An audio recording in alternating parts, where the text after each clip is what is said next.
வணக்கம். ஸ்லாங்கர் இன்று செய்திகள்.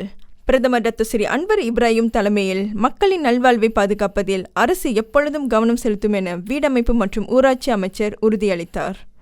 இதற்கு சான்றாக மேரி தோட்டம், நாய்கள் கார்டனர் தோட்டம், புக்கிட் தகார் தோட்டம், சுங்காய் திங்கி தோட்டம் மற்றும் மீஞா தோட்டம் ஆகிய 5 தோட்டங்களில் உள்ள தொழிலாளர்கள் சொந்த வீடுகளை பெற மடானி அரசாங்கம் பெஸ்தாரி ஜெயா மக்கள் குடியிருப்பு திட்டத்தின் மூலம் உதவியுள்ளது. இந்த திட்டம் எதிர்வரும் 2027 ஆண்டின் முதல் காலாண்டில் நிறைவடையும் என எதிர்பார்க்கப்படுகிறது. அத்தோட்ட மக்கள் குறிப்பிட்ட ஆண்டில் தீபாவளியை புதிய வீட்டில் கொண்டாட முடியும் என்று தாம் நம்புவதாக வீடமைப்பு மற்றும் ஊராட்சித்துறை அமைச்சர் இங்கார்மிங் கூறினார். 7.5 கோடி வெள்ளி செலவிலான இந்த திட்டம் மத்திய அரசு, ஸ்லாங்கோர் அரசு, பர்பாடானன் பிரிமா மலேசியா மற்றும் பர்ஜயா கார்ப்பரேஷன் பர்ஹாட் ஆகிய தரப்பின் கூட்டு முயற்சியால் உருவானது என்று அவர் சொன்னார். 2024 ஆண்டில் 5.1% பதிவு செய்த மொத்த உள்நாட்டு உற்பத்தியின் வலுவான வளர்ச்சி மடானி பொருளாதார கொள்கையின் செயல்திறனை நிரூபிக்கிறது என பிரதமர் டாக்டர் அன்வர் இப்ராஹிம் கூறினார். இந்த நேர்மறையான வளர்ச்சியை பராமரிக்கவும் மக்களின் நலனுக்காக இந்த ஆண்டு செயல்திறனை மேலும் மேம்படுத்தவும் மடானி அரசு தொடர்ந்து செயல்படும் என அவர் தனது அதிகாரப்பூர்வ முகநூல் பக்கத்தில் பதிவிட்டுள்ளார்.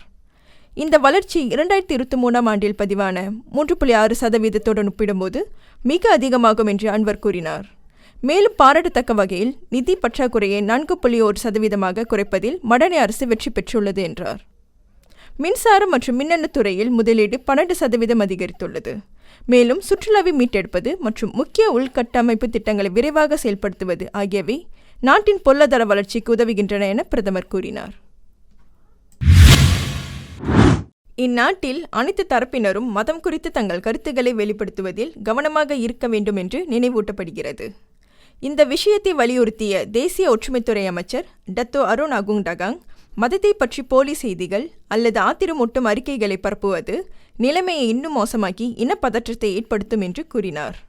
பன்முகத்தன்மை நிறைந்த ஒரு நாடு பல்வேறு அம்சங்களில் வேறுபாடுகள் கொண்டிருக்கும் என்பதை நாம் மறுக்க முடியாது. இருப்பினும் இந்த வேறுபாடுகள் நாம் வளமாக பார்க்க வேண்டும், பலவீனங்களாக அல்ல என்றார். மதம் மற்றும் இனம் தொடர்பான ஒவ்வொரு விவாதத்திலும் ஒரு முதிர்ந்த அணுகுமுறையை பின்பற்றவும், வலுவான நல்லிணக்கத்தையும் ஒற்றுமையையும் உருவாக்க பேச்சு சுதந்திரத்தை பயன்படுத்தவும் அவர் மக்களை கேட்டுக்கொண்டார். மக்களிடையே ஒற்றுமை உணர்வு தொடர்ந்து வலுப்படுத்தப்படுவதை உறுதி செய்வதில் அரசு எப்பொழுதும் உறுதி பூண்டுள்ளது என்றார் அவர். பிரதமர் டாக்டர் அன்வர் இப்ராஹிம் அவர்களின் பத்துமலை திருத்தல வருகை இந்திய சமூகத்தின் மீதான அவரது அக்கறைக்கு சான்றாக விளங்குகிறது என செந்தோசா சட்டமன்ற உறுப்பினர் டாக்டர் குணராஜ் ஜார்ஜ் கூறினார். நாட்டில் தைப்பூச கொண்டாட்டத்திற்கு தாய் கோவிலாக பத்துமலை ஸ்ரீ சுப்பிரமணியர் கோவில் தேவஸ்தானம் விளங்குகிறது. இதன் அடிப்படையில் இந்த தைப்பூச விழா ஏற்பாடுகளை காண பிரதமர் பத்துமலைக்கு வருகை புரிந்திருந்தார்.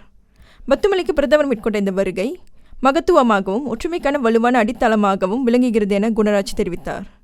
சுற்றுலா அம்சங்கள் உட்பட பத்துமலை மேம்பாடு குறித்து ஆலய நிர்வாகத்தின் கோரிக்கைகளை பிரதமர் கவனமாக கேட்டறிந்ததை சுட்டிக்காட்டிய அவர், டாக்டர் அன்வர் இப்ராஹிமின் தலைமையிலான மடானி அரசாங்கம் இந்திய சமூகத்தின் மேம்பாட்டில் தொடர்ந்து தீவிர கவனம் செலுத்தி வருவதை மெய்ப்பிக்கிறது என்றார். உயர் இரத்த அழுத்தம், நீரிழிவு மற்றும் வீங்கிய பாதங்கள் உள்ளிட்ட உடல் உபாதைகளுக்கு மத்தியில் வாழ்க்கையை எதிர்கொண்டு வரும் மூதாட்டி ஒருவருக்கு பிரதமர் டாக்டர் அன்வர் இப்ராஹிம் உதவிக்கரம் நீட்டியுள்ளார். ஜியாரா மடானி தொடரின் ஒரு பகுதியாக பஹாங் மாநிலத்தில் குவாந்தன் மம்புவில் வசிக்கும் 85 வயதான பின்னம்மல் குட்டன் என்ற மூதாட்டிக்கு அவரின் சுமையை குறைக்கும் வகையில் பிரதமரின் அரசியல் செயலாளர் டாக்டர் அஹமத் ஃபர்ஹான் ஃபவுசி மூலம் அந்த நன்கொடை வழங்கப்பட்டது.